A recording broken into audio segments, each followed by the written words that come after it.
over $40 million becomes guaranteed. So if they're going to trade Derek Carr, they need to reach an agreement with another team that promises and gives its word to them. Yes, we'll trade for Derek Carr when the new year begins and take on that money. And if the team backs out, then they're stuck with that money. So it becomes a little tricky, and that could impact the value that they get in return for Derek Carr. But he's going to be on a new team in 2023. He and the Raiders are done. Not play him for these next 2 games just so he doesn't get hurt and they have to pay him? Like, why not play? You could still make the playoffs. Why not play him these next 2 weeks? Well, the chance of making the playoffs are so low that they're remote. But there's still a chance. And when there's a chance, you want to try to pursue it. I don't think that money drove the decision, but it would be ignorant to think it wasn't a part of the decision. There's going to be a reaction. I mean, you see the guys that feel very strongly about Derek Carr that are already, talking about it in the locker room, like Devontae Adams and Jacobs and those type of guys. You could lose them. I mean, you better have a plan. I don't think that money drove the decision, but it would be ignorant to think it wasn't a part of the decision. There's going to be a reaction. I mean, you see the guys that feel very strongly about Derek Carr that are already, talking about it in the locker room, like Devontae Adams and Jacobs and those type of guys. You could lose them. I mean, you better have a plan. You better know the plan, because although it's a long shot for the playoffs, we still have a shot. I'm thinking if I'm in that locker room, so what are we doing here? Was this the plan all along? Was Derek Carr always sort of auditioning to see if he was the quarterback of the future? Because this can be impactful long term for guys winning. Okay, I remember what he did to Derek Carr, so there's no loyalty here for me. So going forward, I know what Josh McDaniels is all about. So I'm just saying that's the initial reaction. So going forward, there's got to be a plan on who they bring in and what the long-term plan is for this team. Well, Tom Brady, you're making the assumption he wants to play, which we don't know, that he would go to Las Vegas. What about San Francisco if you're going to go out west? Right. And what about Jimmy Garoppolo, who's also a free agent and who has also worked with Josh McDaniels? There are quarterback options out there. But to your point, Teddy, they better have an idea of what they're going to do. And I would think that no matter what they do, they're going to draft a quarterback to begin developing as well. Y'all talking about having a plan with the Raiders still being in the playoffs.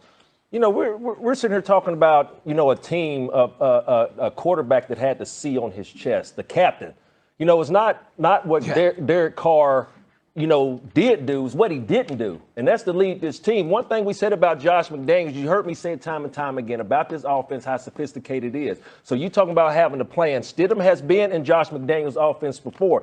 The last 2 games, they're playing a very tough 49ers team today. You talking about losing players between Josh Jacobs and Devontae Adams. Over these next 2 weeks, they could possibly lose them. And the reason why I'm saying that is because you look at the relationship that Derek Carr and Devontae Adams built all the way from college. Then he gets him all the love, the hugs and stuff like that. Now you give this man some money. And now that his best friend, his love bug, is now gone. So the plan that I want to see from the Las Vegas Raiders in the next 2 weeks, Stidham is not their future, but to be able to run this offense to keep them at least respectable. If you say they're still in the playoff hunt, I expect guys to go out there and still compete. That's what I expect. Didn't Josh knows Stidham, though.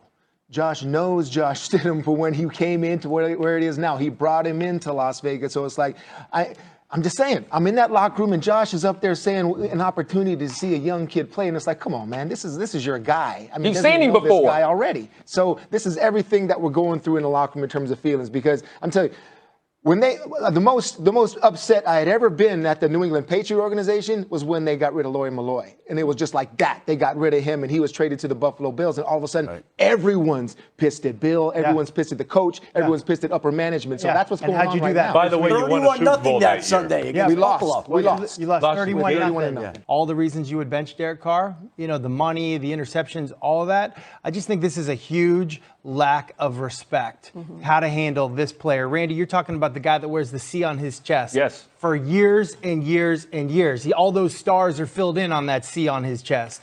And last year, to put that team through the crap that they went through last year, who was the guy at the stood podium? Up? There you go. Who stood up? I don't care what anybody says, the money, whatever. Derek Carr will be a Raider longer than a lot of those people making decisions will be a Raider. 40 years from now, we'll still think of Derek Carr as a Raider.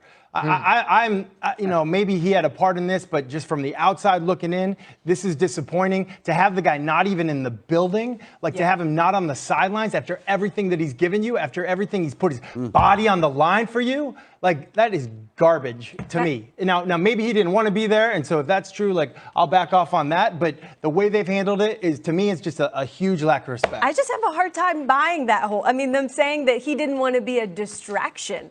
A distraction. First of all, the only thing he's distracted from has been the dysfunction in this organization for so long. This is a guy that's had 6 different head coaches. He has been through. He's been one of the bright spots of the Raiders. Look at this list right here. This is what this guy has dealt with, and I am not trying to. You tell me who on that list you think of when you think of the Raiders. Right there, I think of Derek Carr. That's who I think. On that list right there, I think of Derek Carr. We've seen groups part ways, and it usually doesn't end perfectly. But I think that the look of this at the end of this season, when you still have slim playoff hopes, and to say he didn't want to be a distraction, I'd like to hear from Derek. Just win. Play hard. Try not to make mistakes. But don't worry about mistakes, because there's only one thing that counts. Just win.